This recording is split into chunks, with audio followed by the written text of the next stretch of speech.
More news from the courts now, and 6 suspects arrested in connection with 19-year-old Kamogelo Baukudi's alleged kidnapping are expected to appear in the Bloemfontein Magistrate's Court tomorrow. 5 men aged between 20 and 29 were apprehended following a police operation which led to Baukudi being located and rescued in the early hours of Friday morning in the town of Wepener in the Free State.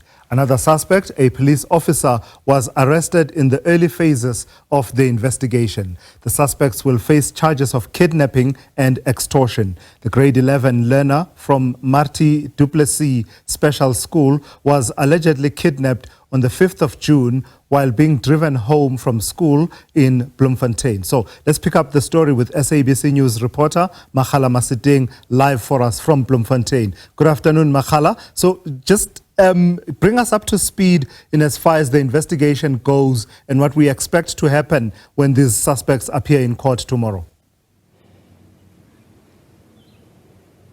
So, Tulas, as we indicated there in the intro, on Friday there was that breakthrough, of course, where police managed to track Kamogelo Baukudi, who was then found in Wepener, which is about 100 kilometers away from Bloemfontein.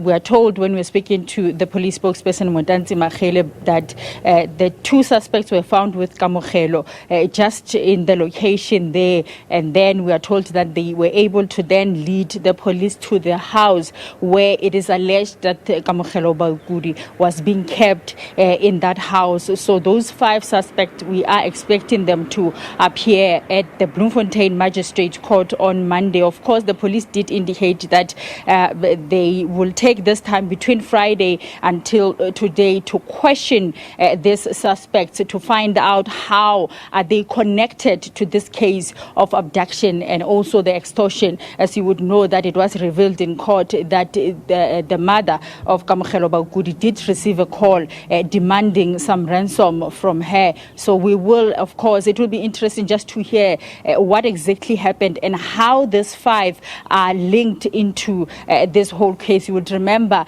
that a police officer, his case was also postponed to tomorrow, where we are expecting him to also appear here at the Bloemfontein Magistrate Court, and we were told that he will be applying for a bail. But we do know that the case had been postponed, I think 3 times, where we were told that this is because they want to allow the parade, the identification parade to take place. But I'm assuming that has been done, hence we are expecting him to appear tomorrow as well, where he is, of course, facing that charges of kidnapping as well as extortion. But we learned in the last appearance that his charges were then amended, elevated to Schedule 5. But we would hear, of course, how these other 5 suspects are linked to this and how are they connected to this whole case. As you had indicated there, Tulas, that Kamogelo Baukudi was abducted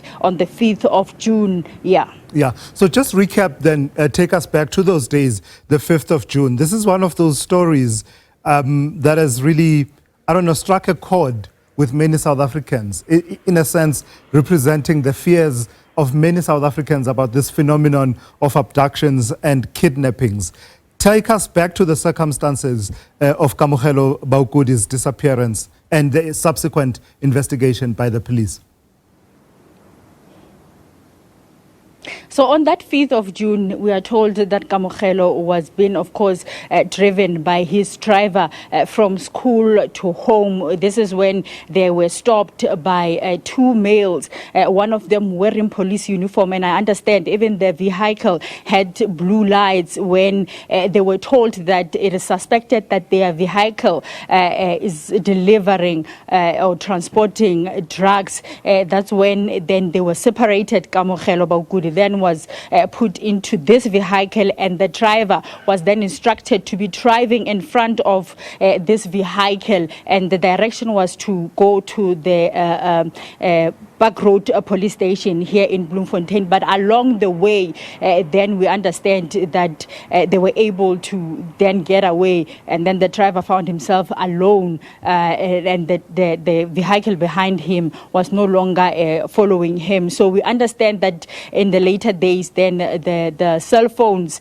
were taken during that communication when they were told that they have to drive back to Park Road Police Station. Those cell phones were then found on Vrenagen Road, just thrown there. And then, of course, there was a serious concern, and the police, of course, started with the investigation of trying to find out what exactly happened and also track the vehicle and also those suspects. So it was a serious investigation where they also brought in the interdisciplinary task team to investigate this matter. We know that it raised a concern, of course. It was not long ago when we were laying to rest Lorato Mongale, rather. We know that that story also touched especially the residents of Bloemfontein. And it was not only the case. We have had similar cases before of young people disappearing. Some of them have been found dead. Some of them, unfortunately, there's still one who is still missing. So that, of course, raised the concern that we saw even parents of children from the same school where Kamogelo Baukudi is studying, the Marti Duplessis School, also having that prayer just for praying for his safe return. Of course, it raised a really serious concern. Even with the first appearance of the 42-year-old Aduns, the police officer, we saw just with attendance of various organizations just how concerning this issue was. So it led to, of course, that arrest of the police officer. And then on Friday, we are told by the police that they were able to track and find Kamogelo Baukudi alive in Wepener. All right, let's leave it there for this afternoon. That's Makgala Masiteng, SABC News reporter, tracking that story for you. You get a sense that we will hear a bit more detail in the coming days, and it may be details that, it's that kind of a story, isn't it? So many question marks around the incidents and the people and the personas that have been allegedly involved in this particular case, including a police officer.